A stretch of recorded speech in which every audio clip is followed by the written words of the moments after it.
Attacks us with nuclear weapons, danger will come not just from blast or heat or nearby radiation effect,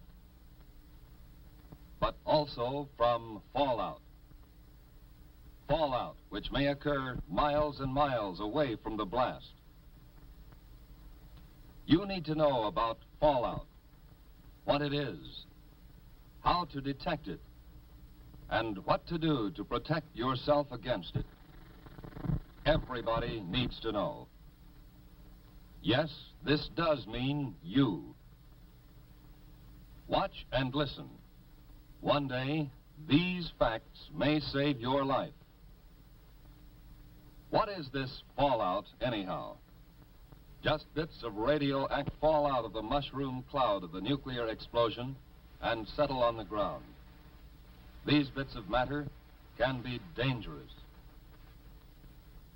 You're exposed to some radiation every day, from cosmic rays or other natural sources of radiation.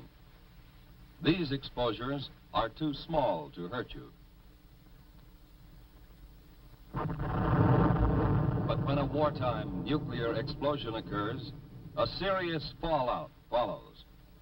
Thousands of tons of atomized earth, building materials, rocks, and gases may be thrown into the air.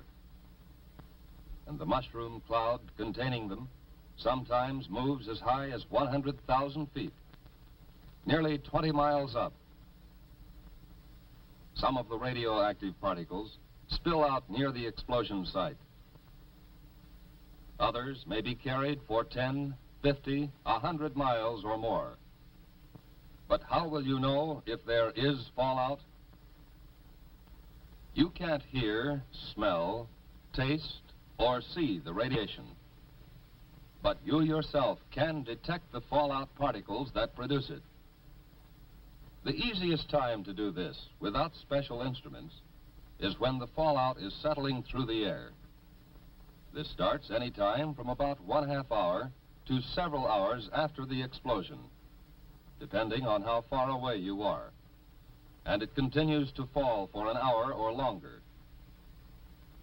Usually you can see the fallout. So if there has been an explosion of a nuclear weapon within a few hundred miles of you, you should suspect every unusual concentration of dust in the air of being fallout. After an explosion in daylight, watch any unusual accumulation of dust.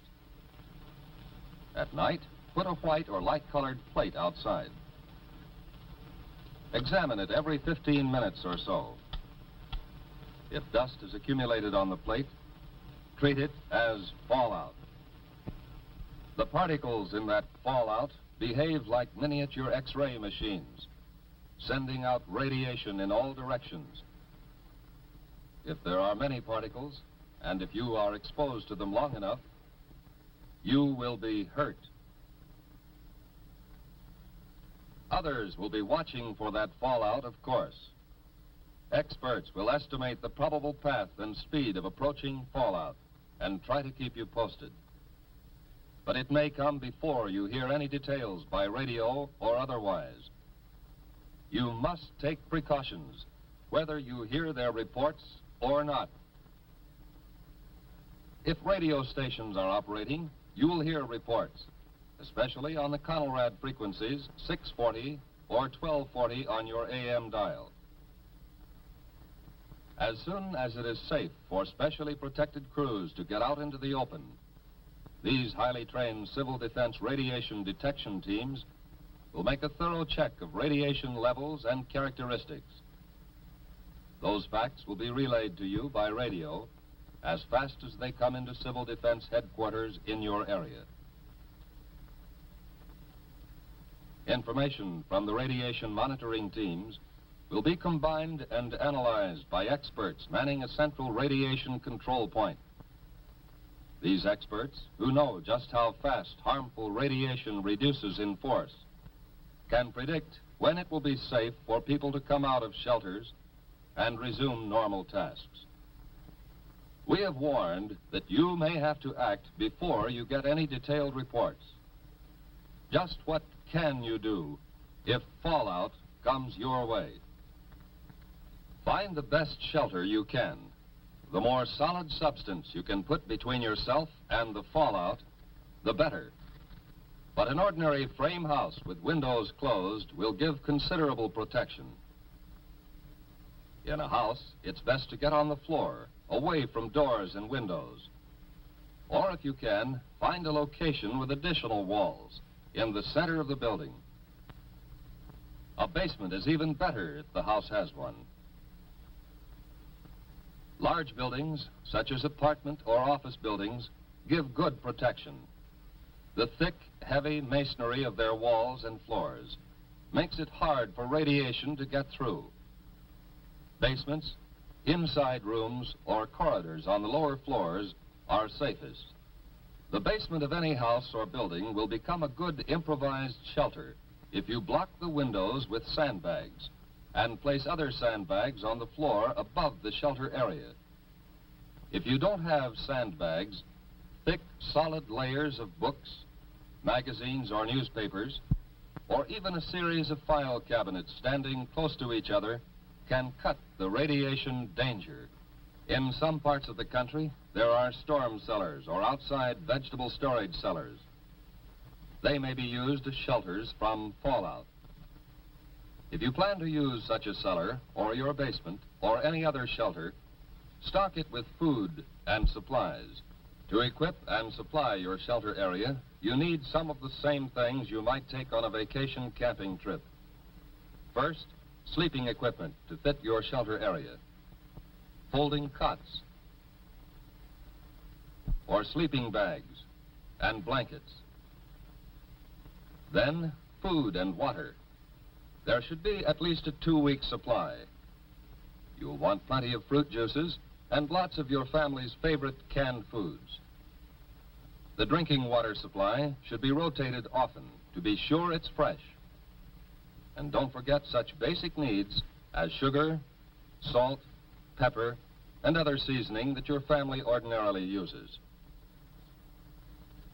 Now, some equipment. A radio is very important.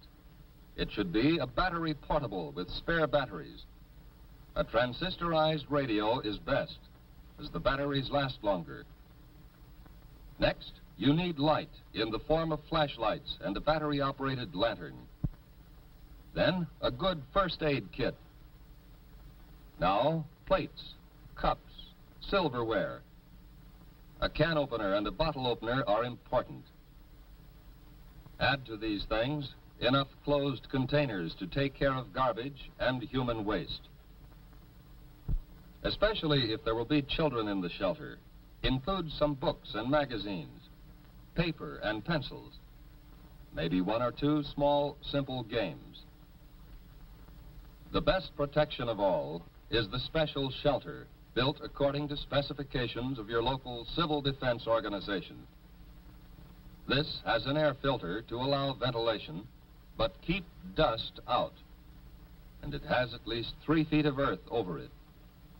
It would be a good idea to go right now to your local civil defense office to secure plans for the type of shelter you want, and then to get busy on construction. Plans are simple, using standard materials. So maybe you can do the job yourself. But all this special shelter talk won't help very much if you are caught way out on the open road. If that happens, keep driving until you see a building, which may be a house or barn, church or school. Drive as close to the building as you can. Then get yourself and your family out of the car and take cover in the building. If you live on a farm and have sufficient warning, get your animals under cover and give them enough food and water to last several days. And if you can, cover any piles of hay or harvested crops that may be outside.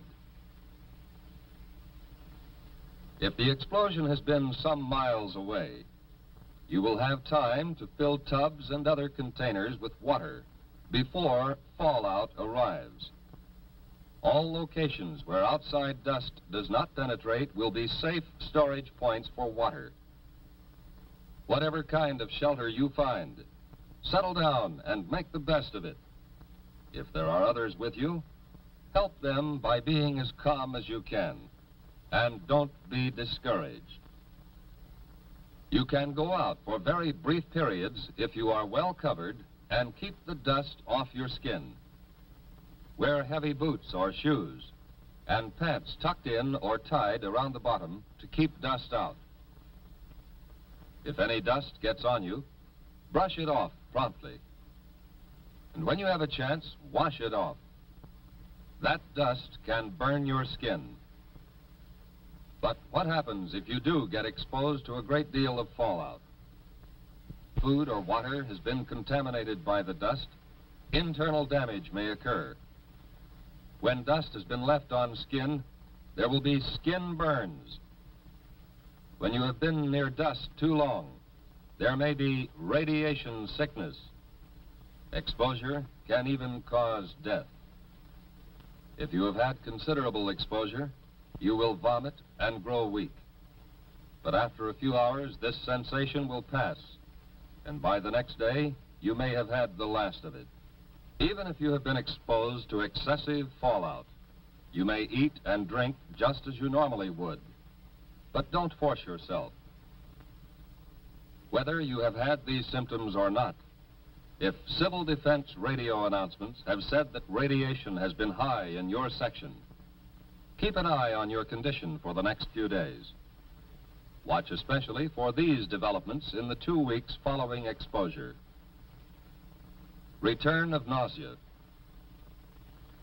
sore throat, bruise spots developing without any known reason, loss of hair. These conditions, or nosebleed, or diarrhea, should be reported to a doctor or to the nearest first aid station set up under civil defense plans. Unless civil defense teams have warned that your area is still dangerously radioactive, you can get out and work to help yourself and help others. Although fallout can be deadly, your chances of avoiding damage from it are much better if you follow the directions we have given you. During an alert, keep your portable radio tuned to the Conelrad radio frequencies, 640 and 1240 on the AM dial, for the latest reports and advice. Right now, today, before there is an alert, take time to learn the Civil Defense 5 steps to safety. Learn warning signals and what they mean. Learn your community plan for emergency action. Learn protection from radioactive fallout. Learn first aid and home emergency preparedness steps. And learn how to use Conelrad, 640 or 1240 on the AM dial for official directions.